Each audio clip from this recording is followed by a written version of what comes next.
Hola, bienvenidos a este podcast donde trataremos de poner nuestros ojos en Cristo.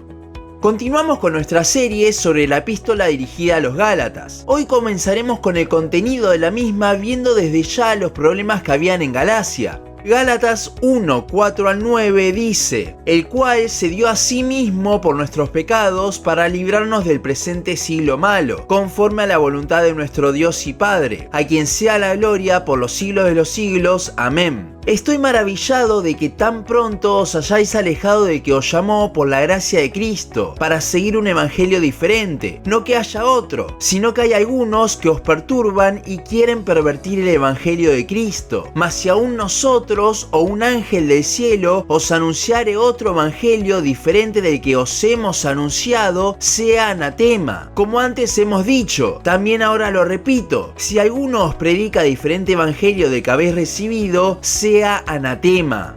El apóstol Pablo en sus cartas, luego de la salutación, solía escribir un mensaje de gratitud o una oración de agradecimiento. Sin embargo, en Gálatas va derecho al grano. Desde estos primeros versículos vemos la exhortación por parte del autor. Esto nos deja ver no solo el grado de urgencia, sino también el grado de importancia. De momento vamos a dejar los versículos 4 y 5 para después, y vamos a comenzar por el versículo 6, donde vemos el asombro de Pablo. Él había estado en Galacia hace menos de un año atrás predicando el evangelio. En ese corto periodo vemos, según el versículo 7, que hubieron personas que se adentraron en la iglesia predicando otras cosas de lo que él les había enseñado. Según vemos en el resto de la carta, podemos darnos cuenta que esto que predicaban era un movimiento judaizante, queriendo agregar la ley a la justificación solo por la fe. ¿Es tan grave esto? Bueno, veamos el resto de los versículos de hoy.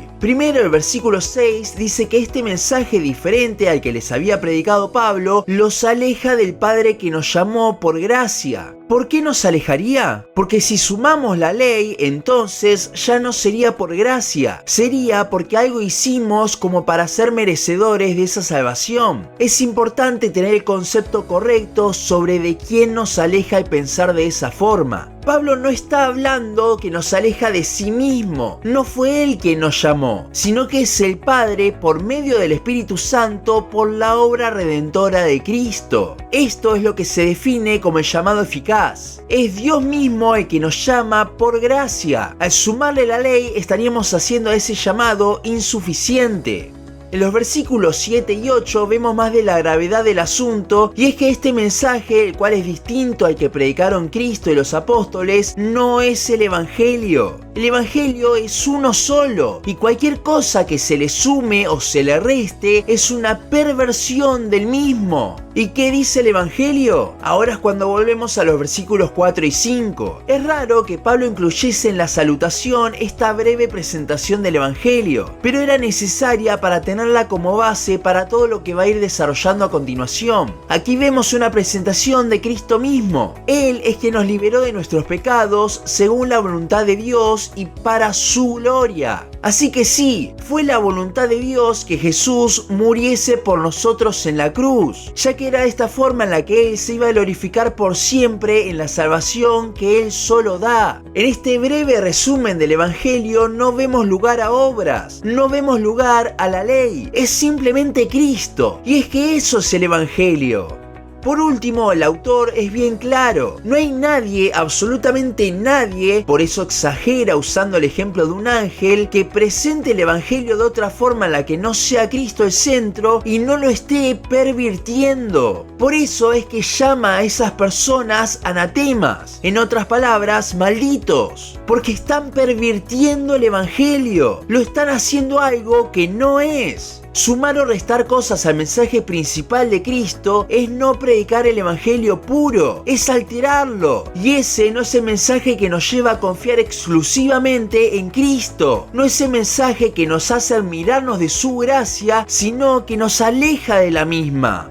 Como dije en la introducción de la carta, hoy en día hay todo un movimiento judaizante peligroso, pero ellos no son los únicos que pervierten el evangelio. Hay comentarios que hablan sobre cómo los mormones han sido un ejemplo de esto, ya que ellos, por supuestamente un ángel, han cambiado su pensamiento. Otros apuntan contra el evangelio de la prosperidad, ya que en sí no es el evangelio puro, es diferente y por lo tanto una perversión. Y sí, tienen razón, pero estas formas más evidentes no son las únicas. Cualquier mensaje que nos desvía de la gracia y nos hace ver las obras o no ver ni siquiera la gracia, o sea que le suma o le resta cosas, es un evangelio pervertido. Y esto no es solo para el mensaje que se predica a los inconversos, los gálatas no lo eran, sino también para nosotros. Cualquier mensaje que te haga focalizarte en tus obras para tu vida cristiana en lugar de en la gracia, no es el evangelio.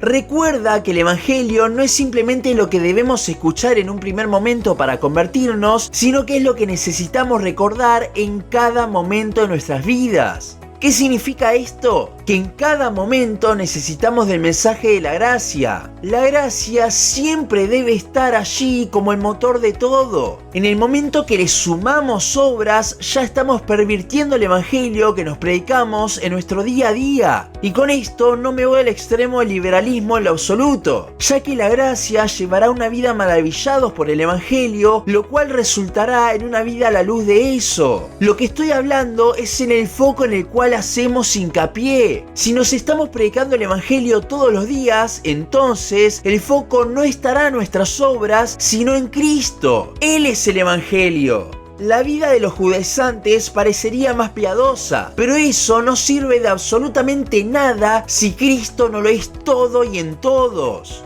Esto también aplica al resto de evangelios pervertidos que nos podemos llegar a predicar en nuestro día a día, donde nos sumamos obras. Él es nuestro mensaje, Él es lo que necesitamos día tras día. Cualquiera que deje de predicarle a Él y predique algo centrado en nosotros, sea anatema.